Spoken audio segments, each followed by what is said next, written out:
We're here today to photograph athlete Georgia Bell leaping out of the starting blocks. Shooting at thousandths of a second whilst mixing daylight and flash is technically pretty challenging, so we're going to be using Hypersync techniques with the help of our PocketWizards. With a shot like this, you need to have done your homework. Hold everything. It's really important to get the technical stuff sorted out before you get on location. Now we're going to be shooting at 1,000th of a second on a camera that normally syncs at only up to 200th of a second.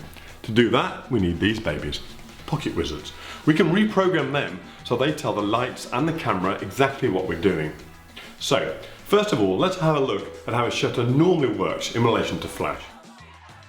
The shutter on your camera is a very simple but very clever device, particularly in relation to using on-camera flash. It's quite simple. The first curtain lowers to reveal the sensor. Flash goes bang, second curtain comes down to close it off. Then they both revert to the neutral position. Very simple if you're choosing a 2/50th of a second or whatever your recommended speed is. But what happens if you get a little bit quicker on the speeds? If you get a 500th of a second or even a 1,000th of a second, what happens then? Okay, so let me show you. Here is our sensor, covered up to start. Okay, so at faster than a 2/50th of a second, the first curtain lowers to reveal the sensor. But before it gets to the bottom, the second curtain has to start moving to achieve the shutter speed. So they then meet at the bottom, then they both revert back to the neutral position. The problem with that is that the flash goes off in the middle of all that, and what you're left with is quite often a dark line on the bottom of the frame. That's why you've often seen that if you choose the wrong shutter speed with your on-camera flash.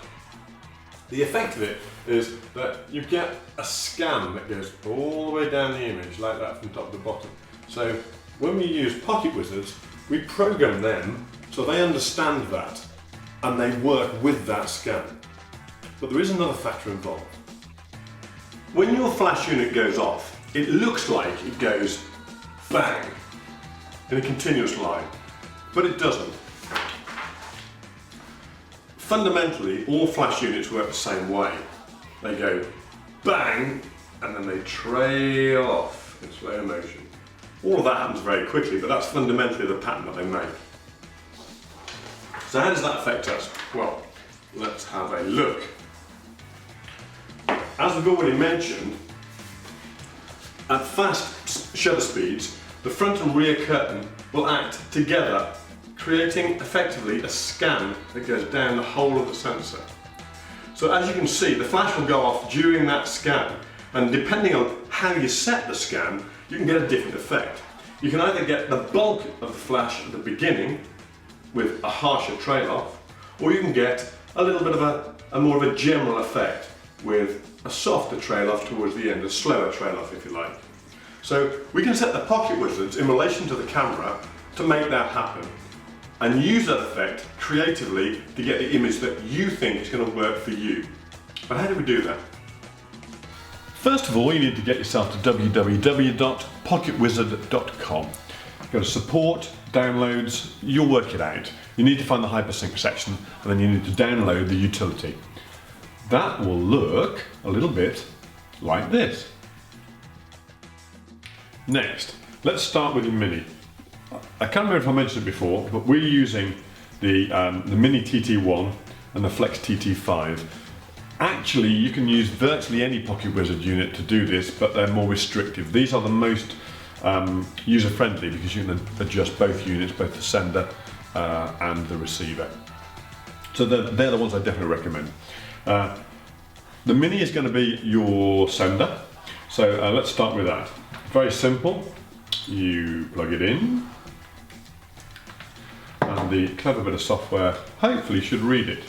So here we are. First of all, very, very important, I always recommend this. I've already done this before, but really important to immediately update the unit with any firmware that needs to be done. It's free, doesn't cost anything, and you will benefit from it because you'll be using the latest software that's available, so don't forget that. After that's done, you then go into your main unit. First of all, let's look at miscellaneous. Very important. This can be set in all sorts of different ways, by the way, but the important bit is the camera model aspect. The sort of the default is for it to be set in auto detect. Auto detect will detect most cameras and it shouldn't be a problem, but I always like to be safe about it. Very, very important. Set it to your own camera. We're going to be using the 5D Mark III. So if you just get the scroll down, click on to 5D Mark III. Remember, this is the sender. This is going to be attached to the camera. So set it up manually. It always gets you a better result. Secondly, let's go to the Hypersync section. Make sure everything's all fine and dandy. It should be all wonderful, and the transmitter setting should be set to Hypersync only. That way you know that you're setting it up to send in the correct manner for it to be suitable for hypersyncing. Okay, that's pretty much it. Don't forget, very important, bottom left, hit the Apply Changes button. It's very easy to actually forget. You think you've done it all, you get on there, nothing works. You have to apply it. It will then click off and on. There we go. And then when it comes back on again, we're done. Fine. That's that unit done. Take that out. Now, the receiver, the flex. Just a little tip, by the way. The socket for this is underneath the receiver aerial thing. It's quite easy to pull it off and break it, but do that. Plug it in. The utility should immediately recognise it. Here we go. Once again, don't forget, update the firmware. Very important. If you come to do that as a normal, regular part of your routine, then it always helps. Okay, so let's go immediately to the Hypersync section. We've already checked that the channels are the same channels. Very important. Straight to the Hypersync section. Now remember, this is using the Flex as a receiver. So let's go to the receiver aspect of it, down the bottom here, Hypersync for Flex as a receiver. Now we're going to be setting up the P2 unit, which is quite important. If you look here on the unit, there is a P2 output here, which is where you plug the flash unit into. And that's the unit that's the socket that we're going to be setting this up to use. So it's very important. That's the aspect we're working with. So what is this bit here? This is the important bit. Remember we said earlier about the way that you can adjust the flash to hit a different part of that wave that we spoke about. Well, fundamentally there's two different aspects. I'm going to show you the extremes of them so you can see the effect on both of them. First of all, we'll set it to fast. Okay. And then apply the changes. Fantastic. Don't forget the application again, it's very important. Now, let's have a look at what the effect of that is, shooting flash on a white background. This is the effect that you get when you set up with the fast setting. The bar is quite distinctive, it's quite dark, and it comes from the bottom. It's caused by the second curtain coming in too quickly. The advantage of using this particular technique though within Hypersync is that the body of the shot is more consistent in terms of the lighting, and also you're using more of the available light, so you're losing less by way of stops on site. It's often very usable if you're going to be shooting a long thin landscape shot anyway. You can chop the bottom of the shot off, or alternatively post-production wise you can add it back in. So you've seen the effect of fast flash, as they call it. Let's set it up on the opposite, and you can see how you can use the other aspect creatively. You can set it up on the slow setting. So once again, click onto the Hypersync. If you remember, it was set on fast. Open it up, change it to slow. And there's 10 increments from fast to slow. Obviously, you can adjust that according to what you want to do with it, but it will have a different effect. Apply the changes. Say yes.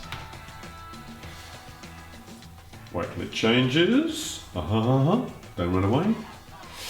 And there we go, perfect. Okay, now, under the unit, affix it to our flash unit, and let's see what it looks like with a white background shot with the slow duration flash. As you can see, it's a much more gradual effect. The vignette is a lot softer. The advantage of it is that it has a more naturalistic feel. The disadvantage is you actually lose more light overall. So this is overall, it's a darker image.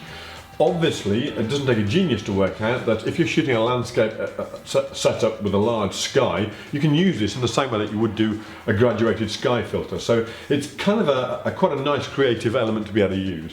It's up to you to choose the setting somewhere between fast and slow that gives you the effect that you want according to the image that you're doing on the day.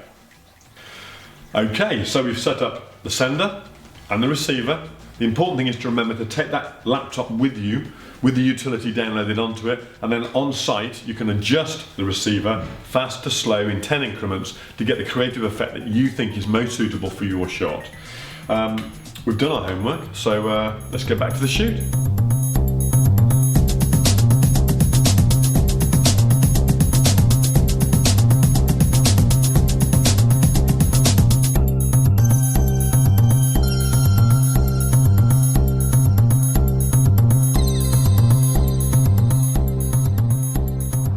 So we're here today at the Alliance Stadium to do some shots of the amazing Georgia Bell. She's an 800-metre runner, under 23 England runner, and she's also quite beautiful, which also helps.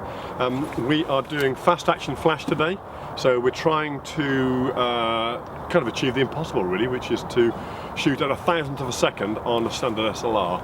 We're going to be using Hypersync techniques to do that. We're going to talk you through how we do it and what we do with it, but many thanks to the Flash Centre for providing us with these beautiful Ranger packs today. Ranger kit, I've used it all over the world on many assignments. I know it well, and so it's always good to use equipment that you feel at home with. It's going to give us all the power that we need today, and it's that power thing that's really important. I actually tested this out before we came out using the Quadra packs, which are very beautiful. They're also an Elinchrom product, a lot smaller than these, very neat, very clean to travel with. The only problem is that they don't have enough power for what we're doing here. When you're shooting with Hypersync, you need a lot of power because you're going to lose stops and stops and stops of light. So we're going to talk you through exactly how we do that. So let's go.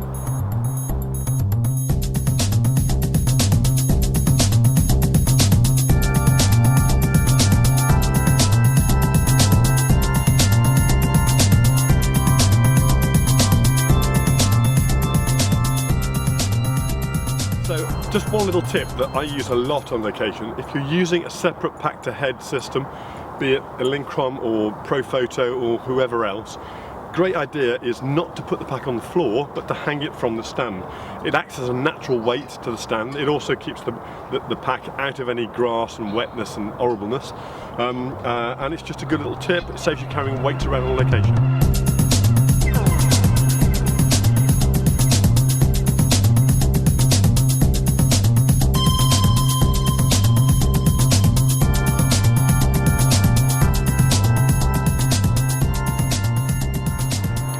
Okay, so as you can see, the Saracens Rugby Club have decided to do their training session today, so we're going to have to change what we're doing. It's still a good backdrop, but we're going to shoot it in two parts, and we'll see how that turns out, but should add some interest to the overall shot. Should be good. Okay, so let me demonstrate to you what I talked about earlier when we said we need a lot of power. Flash meter. These are in old-fashioned times. We used to use flash meters, but we don't need them anymore. But anyway, let's just see how this works. I want to show you something. Okay, hang on a second. Go. Okay, that's giving me f16 at a 500th of a second. We're shooting at 1,000th of a second. Shouldn't really affect the flash one way or the other, so it'll be the same f-stop. But interestingly, we're shooting about f8. That is 2 stops down on the shown given power rating, which shows you how much the Hypersync principle is taking away from the power. If we used lower powered lights, we'd have nothing left basically, and that's why you need lights with a lot of power. Okay, all right, you ready? Let's go.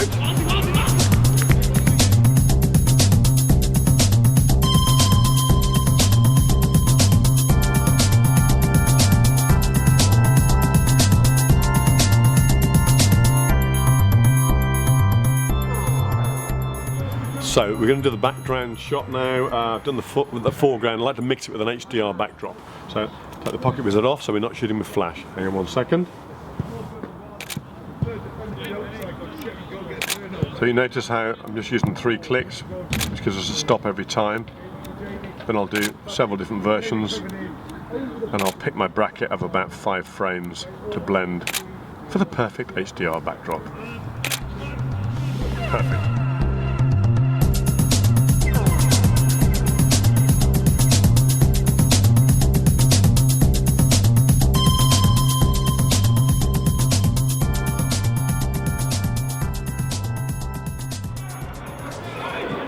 So we've moved over here for shot number 2. This is going to be the full-length running shot. Coming around the bend, working it out. We're losing the light a bit, which actually, bizarrely enough, might be a good thing because it gives us a slightly more dramatic feel to the whole thing. Let's see how it goes. Cool. Okay, guys, lighting.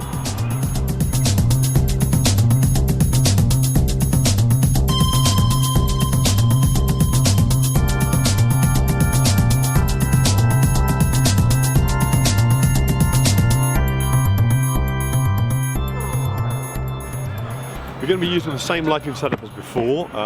It's the classic 3-light setup, 2 backlights and a front light to fill. As I said before, we are losing the light a bit. So, Georgia, we need to get you around about here. I want to get you on a test first. So, stand here.